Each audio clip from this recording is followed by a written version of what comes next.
Okay, మరొక అంశం sir. ఇప్పుడు ఆనియన్ ప్రైసెస్ గురించిన విషయం ఇది.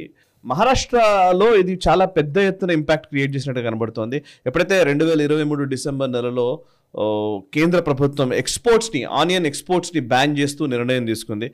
అఫ్ కోర్స్ అప్పుడు దాని కారణాలు వేరు, కేంద్ర ప్రభుత్వం ఏం దృష్టిలో పెట్టుకొని చేసింది అనేది ఒక అంశం అయితే కనుక, అది డెఫినెట్గా మహారాష్ట్రలోని ఆనియన్ రైతులు ఎవరైతే ఈ ఉల్లిగడ్డల్ని ఎవరైతే అక్కడ చేస్తారో ఆ ఆనియన్ రైతులు మాత్రం విపరీతంగా కోపోద్రిక్తులయ్యారు. అది మొన్నటి ఎలక్షన్స్లో కూడా రిప్రజెంట్ అయింది. దానికే బీజేపీకి వ్యతిరేకమైన ఓట్లు పడ్డాయని కూడా అంటున్నారు. సో బేసికల్లీ ఈ ఆనియన్ ప్రైసెస్ అనేది మహారాష్ట్ర రాజకీయాల్ని కుదిపేస్తున్న సందర్భం కనబడుతోంది. ఇప్పుడు రాబోయే అసెంబ్లీ ఎన్నికలు ఉన్నాయి.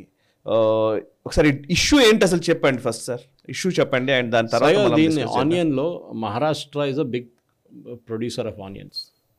ఆనియన్స్కి ఒక ప్రాబ్లం ఏంటంటే దాంట్లో నాసిక్ ఇస్ అ సెంటర్, దాని పక్కన యూసీ లసంగావ్ అనే ఒక ప్లేస్ ఉంది. That is where the wholesale major. నేను చదువుకున్న రోజుల్లో నాకు గుర్తుంది, ఒకసారి 2004 ఆ టైంలో అనుకుంటాను, ఉల్లిగడ్డల తోటి ప్రభుత్వాలు కూలిపోయిన వార్తలు వచ్చింది, విపరీతంగా ఉండేది ఆ టైంలో. ఆనియన్ ఏంటంటే మన మిగతా క్రాప్స్ లాగా కాదు, ఆనియన్ ఒక సీజన్ ఉంది.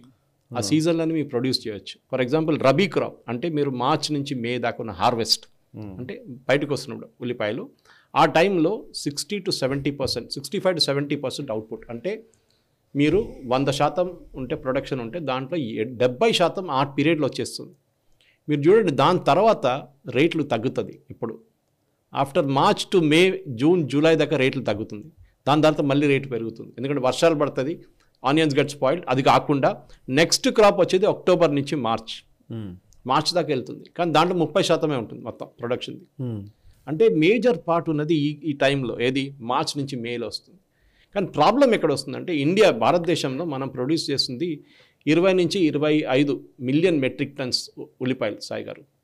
కానీ ప్రాబ్లం ఏంటంటే దీంట్లో చాలా మట్టుకు we are the second largest, by the way, లోకంలో మనం సెకండ్ లార్జెస్ట్ ప్రొడ్యూషన్. దాంట్లో మహారాష్ట్ర ఒక్కటే 14 మెట్రిక్ మిలియన్ టన్స్. అంటే 24లో 14 మహారాష్ట్ర నుంచి, అంటే more than half is produced in that state. So అక్కడ ఆనియన్ అనేది పెద్ద పాలిటిక్స్. అక్కడ మీరు దీంట్లో ప్రాబ్లం ఎక్కడ వస్తుందంటే గవర్నమెంట్ ఆఫ్ ఇండియాకి ఇట్స్ డైలమా. వీళ్ళేమంటున్నారు, మాకు ఎక్స్పోర్ట్ అలౌ చేయండి, బయట మార్కెట్లో మాకు రేట్ మస్తు వస్తుంది, మేము అక్కడికి అక్కడ అమ్ముకుంటామని. గవర్నమెంట్ ఆఫ్ ఇండియా ఏంటున్నది, మీరు బయట అమ్ముకుంటే ఇక్కడ లోకల్ మార్కెట్లో రేటు పెరిగిపోతుంది, 100 రూపాయలు కిలో అయిపోతుంది, మేము ఎలక్షన్ ఓడిపోతాం.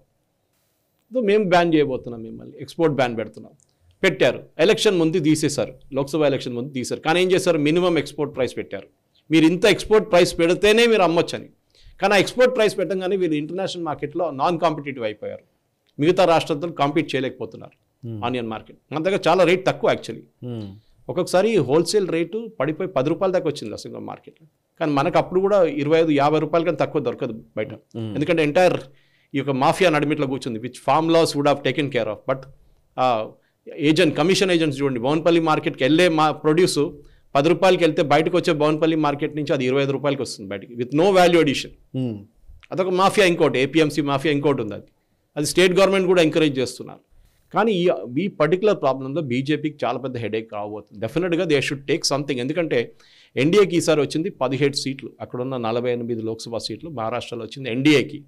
దాంట్లో బీజేపీ చూడండి 23 సీట్లు ఉండే 2019లో, 2024లో పడి 9 అయిపోయింది. 24 నుంచి 9, not even half. So main reasons Dindori కానివ్వండి, నాసిక్ కానివ్వండి, ధూలే, అహ్మద్నగర్, బీడ్, బారామతి ఇట్లాంటి ఏరియాస్లో, రూరల్ ఏరియాస్లో ఫార్మర్స్ విపరీతంగా యాంటీ మోదీ అంటే యాంటీ ఎన్డీఏ ఓటేశారు. It's double edged sword. ఎందుకంటే మీరు ఎక్స్పోర్ట్ అలౌ చేస్తే లోకల్ రేట్ పెరిగిపోతుంది, లోకల్ రేట్ పెరిగితే ఇక్కడ మీ దేశం మొత్తం మీ మీద పడతారు అందరు కలిసి. చాలా కాంప్లికేటెడ్ సబ్జెక్ట్స్ దీన్ని actually can debate in detail actually. So ఏం చేస్తారు, దీనికి ఫార్మర్స్ ఏం చేస్తారంటే అమ్మకుండా వీళ్ళు దీన్ని పౌడర్గా చేస్తారు, ఆనియన్ పౌడర్గా తీస్తారు, ఆనియన్ పేస్ట్ చేస్తారు. Okay, they don't sell it in the market. వాళ్ళకి దాంట్లో కొంచెం ఎక్స్ట్రా రేట్ వస్తుంది. అట్లయినా మనం రేట్ పెంచుదామని చెప్పి సప్లై తగ్గించడానికి. స్పెషలీ ఈ పోస్ట్ రబీ కాకుండా నెక్స్ట్ క్రాప్లో మీకు వస్తున్న క్రాప్లో, ఇది మార్చ్ నుంచి మీకు ఈ ఖరీఫ్ క్రాప్లో వస్తుంది కదా, ఆ క్రాప్ టైంలో వీళ్ళు ఈ పేస్ట్ తయారు చేయడం, పౌడర్ తయారు చేయడం మొదలు పెడతారు. ఆనియన్ స్టోర్ చేసుకోవచ్చు, ఒక 4 నుంచి 5 నెలల దాకా కోల్డ్ స్టోరేజ్లో పెట్టచ్చు. కోల్డ్ స్టోరేజ్లో పెట్టి వీళ్ళు ఏం చేస్తారు, ప్రొడక్షన్ హై అయినప్పుడు కోల్డ్ స్టోరేజ్లోకి ఇచ్చేస్తారు. ఎందుకంటే అప్పుడు మీకు 10-15 రూపాయలు వస్తాయి కిలోకి. కానీ ఒకసారి కోల్డ్ స్టోరేజ్లో పెట్టిన తర్వాత ఎగ్జిస్టింగ్ స్టాక్ బాగానే బయటికి తీస్తారు, 25 రూపాయలు అయిపోతుంది. అంటే హోల్సేల్ బయటకు వచ్చేదాకా 60-70 రూపాయలు అవుతుంది.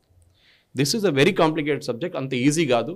ఏదో ఒక పొలిటికల్ డిసిషన్ వస్తే రేపటి పొద్దున ఎక్స్పోర్ట్ అందరికీ అలౌ చేద్దామని చెప్పి, అది కాకుండా నాఫెడ్ దీంట్లో ఆడుకుంటారు మార్కెట్లో. వాళ్ళ మినిమం ఒక క్వాంటిటీ మెయింటైన్ చేసుకుంటారు మార్కెట్ స్టెబిలైజేషన్ కోసం. So this is a very very complicated subject Sai గారు. కానీ మన దగ్గర ఉన్న పొలిటీషియన్స్ కూడా దీని గురించి అసలు వీళ్ళకి ఏం తెలియదు, వీళ్ళు ఏం నేర్చుకోలేదు. డెఫినెట్గా మన ప్రజలకి, ఎస్పెషలీ మహారాష్ట్రలో ఉన్న ప్రజలకి వాళ్ళకి తెలుసు పాలిటిక్స్ ఏంటనేది. కానీ వాళ్ళు నేషనల్ ఇంట్రెస్ట్ చూసుకుంటారా, వాళ్ళ సెల్ఫ్ ఇంట్రెస్ట్ చూసుకుంటారా? డెఫినెట్గా రైతులకి వాళ్ళు ఖర్చు పెట్టే కన్నా వాళ్ళకి ఎక్కువ డబ్బులు రావాలి. That's a basic thing. Yeah, కానీ అది కాదు, ఈ game is different game altogether అన్నమాట. Correct.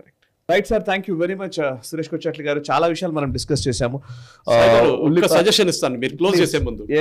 I think NEET exam గురించి మనం స్టోరీ చేశాం కదా. మన ప్రేక్షకులు హైదరాబాద్లో, ఎస్పెషలీ హైదరాబాద్లో ఉన్న ప్రేక్షకులు, మిగతా బయట ఉన్న వాళ్ళు కూడా నీట్ ఎగ్జామ్ రాసిన పిల్లల దగ్గర, రాయబోయే పిల్లల దగ్గర 24, 25, 25లో రాయబోయే వాళ్ళు చిన్న చిన్న క్లిప్స్ చేసి మనకి వాళ్ళ నీట్ ఎక్స్పీరియన్స్ గురించి చెప్తే మనకు బాగుంటుంది. ఏదో క్రిటిసైజ్ చేయడం కాదు, మోదీ గవర్నమెంట్ చేసిన తప్పు అది that's very easy. Politics apart, మీరు నీట్ ఎగ్జామ్ 25లో ఎట్లా జరపాలి? Should it be a pen and paper or should it be a IT related which is like JEE లాగా చేయాలన్నా?